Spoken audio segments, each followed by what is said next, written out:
Hello guys, welcome back to our channel. అయితే ఎండాకాలం వచ్చేస్తే సడన్గా గుర్తుకొచ్చేది ఏంది ప్రతి ఇంట్లో మామిడికాయ తొక్కు అయితే కంపల్సరీ ఉండాలి. ఎందుకంటే మన ఇంట్లో ఏం లేకున్నా కానీ వేడివేడిగా అన్నం అయితే వండుకొని అందులో ఈ మామిడికాయ తొక్కు ప్లస్ నెయ్యి వేసుకొని తింటే దాని టేస్ట్ అయితే వేరే లెవెల్లో ఉంటుంది. అయితే నేనేమో ఇక్కడైతే 5 days అయితే అయిపోయింది మామిడికాయ తొక్కు పెట్టడము. దాని టెక్స్చర్, స్మెల్ అంతా అయితే పర్ఫెక్ట్గా వచ్చింది. అయితే మేము ఫస్ట్గా అయితే తొక్కు పెట్టగానేమో లక్ష్మీదేవతకి అయితే కంపల్సరీ ఎక్కిస్తాము.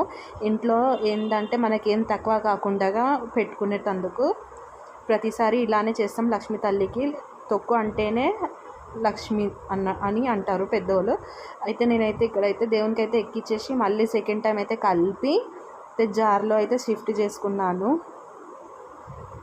తొక్కు అయితే ప్రతిసారికి పనికి వస్తుంది. మన ఇంట్లో ఏం కూరగాయలైనా లేకున్నా కానీ మనకైతే ఈ తొక్కు అయితే ప్రతిసారి ఎప్పుడైనా సడన్గా ఏం లేకున్నా తొక్కు వేసుకొని తినేయచ్చు.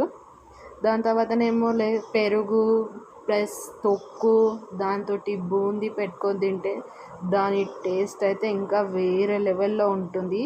మీరు ఒకసారి అయితే ట్రై చేయండి. ఇప్పుడు అంటే ఫ్రెష్ పెట్టాను కాబట్టి ఇప్పుడైతే టేస్ట్ బాగుంటుంది. ఉండి జర టేస్ట్ అయితే చేంజ్ అవుతుంది. నాకు అస్సలు నచ్చదు. ఫ్రెష్గా ఉన్నప్పుడే తినాలని చాలా ఇష్టము. అయితే నేను సడన్గా అయితే వేడి అన్నం అయితే ఎక్కించి వండుకున్నాను. అయితే ఇక్కడ అన్నం సైడ్లో అయితే పెట్టుకున్నాను. కలుపుకున్నాక అయితే నేను జార్లో అయితే వేసుకొని నేనైతే ఇక్కడ వేడి అన్నంలో అయితే కొంచెం వేసుకొని తిన్నాను.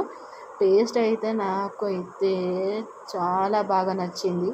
మీ ఇంట్లో తొక్కు పెట్టుకొని తర్వాత ఇలా కలుపుకొని తింటే ఆ టేస్ట్ ఎలా ఉంటుందో మీరే చెప్పండి కామెంట్లో.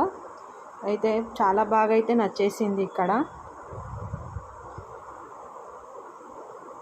కానీ పెరుగు ప్లస్ తొక్కు బూందీ ఇది ఆ టేస్ట్ వేరు, పప్పు తొక్కు ఆ టేస్ట్ అయితే వేరు. అయితే నేనేమో ఇంకా అయితే తినేసాను. అక్కడ తిన్నాకేమో నాకు ఎందుకు నేను పీస్ అయితే వేసుకోలేదు. అయితే నేను స్పూన్ తోటి ఒకసారి పీస్ అయితే తిందామని అయితే స్పూన్ తోటి తీసి అయితే టేస్ట్ చేశాను. అయితే ఇంకా మామిడికాయ మగ్గాల కదా, ఇంకొక 5 days అయితే ఇంకా మంచిగా మగ్గిపోతుంది. అప్పుడు తినొచ్చు అని అట్లనే పెట్టాను. కానీ ఎందుకో ఒకసారి తిందాం దాని టేస్ట్ ఎలా ఉంది, చిప్ప గట్టిగా ఉందో లేదో టైట్ ఉందో అని అయితే నార ఉందో లేదో అని అయితే చూసాను. అయితే చూసే వరకు మామిడికాయ పుల్లదనం అయితే చాలా బాగుంది. కొబ్బరిగా మంచిగా ఉంది గట్టిగా. అయితే నాకైతే ఇక్కడైతే తొక్కు అయితే చాలా బాగా నచ్చింది. మీకు ఎంతమంది ఇలా మామిడికాయ తొక్కు పెట్టుకొని వేడి వేడి అన్నంలో వేసుకొని నెయ్యి వేసుకొని తినాలని